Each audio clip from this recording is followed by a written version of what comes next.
आदेश नहीं है और अगली तारीख तक भारत सरकार को अपना जवाब और उनको जो भी डॉक्यूमेंट्स देने हैं वो देने होंगे और उसके बाद उनको रिज्वाइंडर का जो पिटिशनर्स है उनको मौका दिया गया है। साथ ही साथ जो स्टेट गवर्नमेंट्स हैं वो भी अपना रिस्पॉन्स देंगे और ये कहा गया है कि अगली तारीख पर सुनवाई इस पूरे मामले की जारी होगी।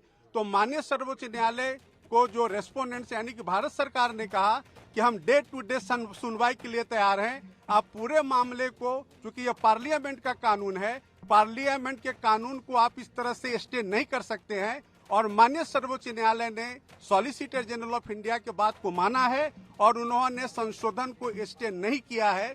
सिर्फ उन्होंने उनके 2 पॉइंट पे सॉलिसिटर जनरल के बात को रिकॉर्ड पे लेकर के और अगली तारीख 5 मई मुकर्रर कर दिया है और 5 मई से इस मामले की सुनवाई शुरू हो जाएगी। सर, यथास्थिति की बात कही, यथास्थिति को कैसे लिया जाए? नहीं, यथास्थिति मैंने आपको बताया कि 2 मुद्दों पर कि जो काउंसिल में और बोर्ड में अपॉइंटमेंट का जो मामला है वो अगली तारीख तक जो स्टेटमेंट सॉलिसिटर जनरल ने दिया है कि कोई अपॉइंटमेंट नहीं होगा।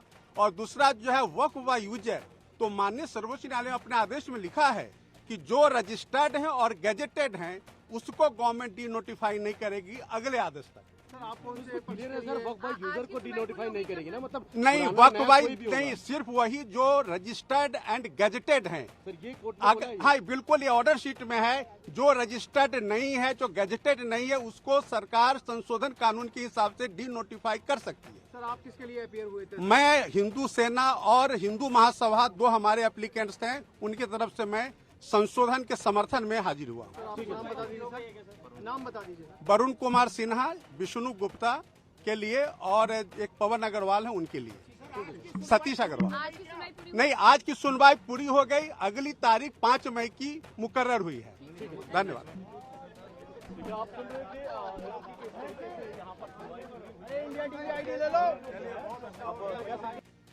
लगातार आप तक पहुंचाए हैं संभव, हमारे सहयोगी लगातार जुड़े हुए हैं। संभव, अगली तारीख 5 मई की दी गई है, 5 मई को अब सुनवाई होगी और ऐसे में अब की सुनवाई पूरी हो चुकी है। तमाम जो पॉइंट्स हैं एक के बाद एक विस्तार से जरा समझाने की कोशिश कीजिएगा, हमारे दर्शकों तक पहुंचाने की कोशिश कीजिएगा आज की कार्रवाई के महत्वपूर्ण बिंदु।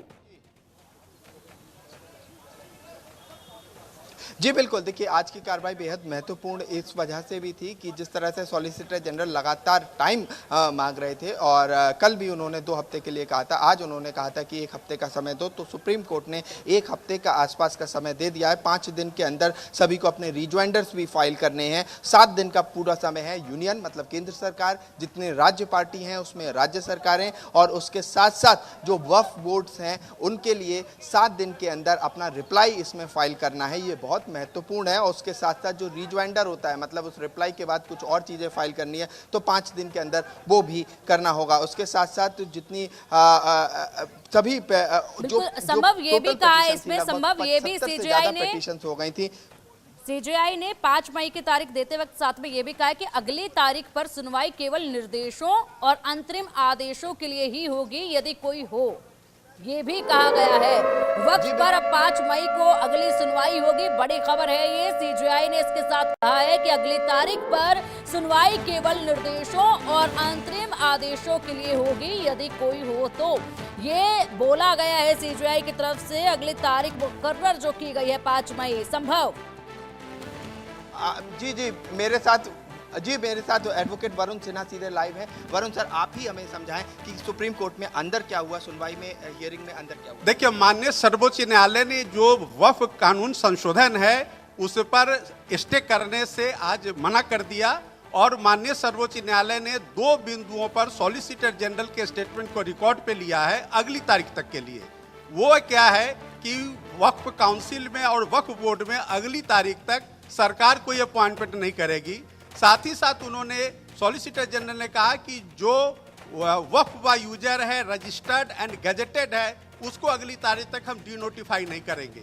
उसके अलावा जो संशोधन के कानून है सभी लागू रहेंगे। अच्छा, तो ये क्या एक तरह से क्या किसी तरह का इंटरिम स्टे है? देखिए, ये कोर्ट के तरफ से कोई स्टे नहीं है, सिर्फ जो सॉलिसिटर जनरल के 2 बिंदुओं पर